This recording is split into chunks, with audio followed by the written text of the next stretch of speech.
Еврейн 20 ангийн хянагчийн өдрийн тэмдэглэл. Станислава Лешинская гэдэг польш бүсгүй 2 жилийн турш Аушвицийн шоронд ажиллаж амьдарчээ.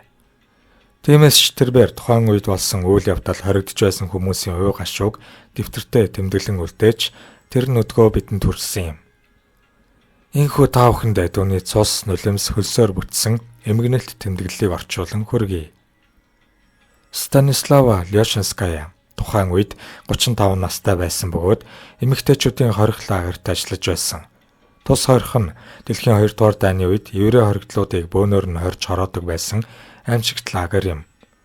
Энэ газарт маш олон бие давхар хоригдол бүсгүйчүүд ирдэг байсан бөгөөд шоронгийн хүнд дэглэм, албатан хөдөлмөр эрхлэлт зэрэгээс сүүдэн, үрээ алдах, золбох, цаашлаад амь насаа хүртэл алддаг байсан ажээ.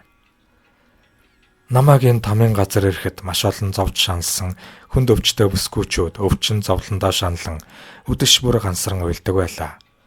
Эхэндээ энэ бүхэн надад зөрх рүү шивэх өргөс мэт хэцүү санагддаг байсан ч харин сүүлдээ баваагаар тасаж аль болох туслахыг хичээх болов.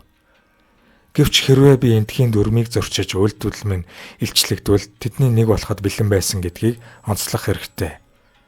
Тиймдээ ч уг үйлдэл бүхнээ цэгнэн байж дотроо л дэмий шаналх болж үлээ.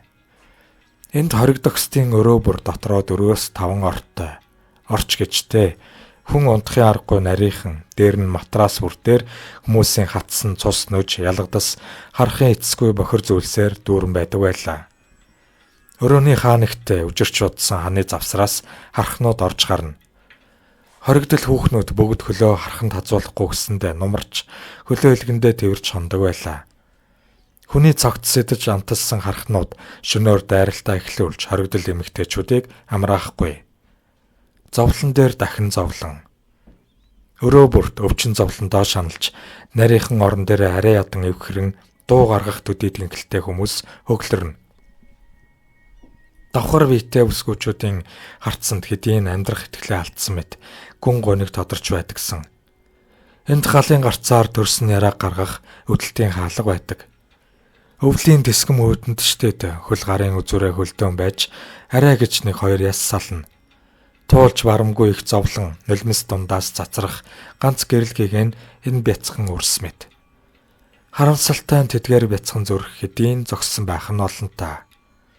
Энэ их уу гашуу хар бараан зүйлсийг харахад үхээд зэхээс ч хэцүү байлаа. Тэд ихийнхээ бүлээн сууг амлаж чадахгүй хөрсөн биес нь хэдийн газарт болгоддог дүрмтэй. Хамгийн аимшигтай нь юу гэж энд дөнгөж төрсөн яраад багтах зай үгүй. Учир нь тэд шинэ ярааг төрсөн даруйд усан ч өвлж хороодог. Хүүхдээ энэ мэт тамд унахгүй тулд томорсон гэдсээ нуух гэж маш олон эхчүүд цус хөлсөөрөө тэмцэнэ.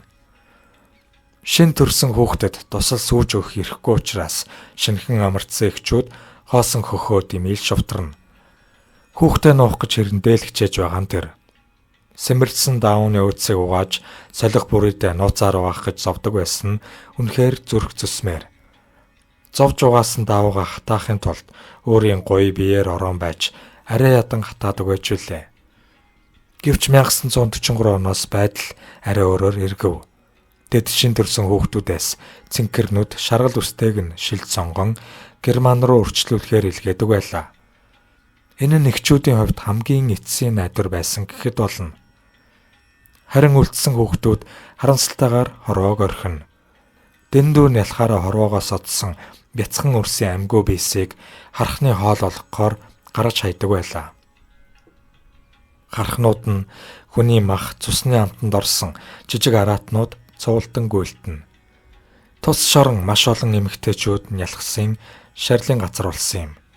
Тэдний гаслант дуу өнөөхөр нь чихэнд сонсогдсоор л байна. Ойролцоогоор 2000 гаруй хүүхэд энэ мэт дөнгөж төрөөд усанд живж амиа алдсан. Мөн 1500 гаруй эхчүүд эмэгтэйчүүд өлсгөлэн өвчнөд нэрвдэн харамсалтайгаар нүд ансан билээ. Миний ажил бол өвчтний биеийн байдлыг хянах ёстой. Гэвч энэ нь бараг л боломжгүй зүйл. Харин үүний оронд тэднийг илүү зовлон багтай нүд аниулах нь л хин хиндээ үлзийтэй байлаа гэж Станислава Лешинская тэмдэглэлийн дэвтэртээ бичиж үлдээжээ. Тэрээр цааш нь тэмдэглэлтэй. Бидний зорилго хэдийгээр өвчтөнтэй ажиллах боловч тоног төхөөрөмж, эм тариа дутмаг, дээр нь үхлээ үлээгээд суух өвчтөнд ямар ч эмч сувлагч үйлчлэхгүй шүү дээ.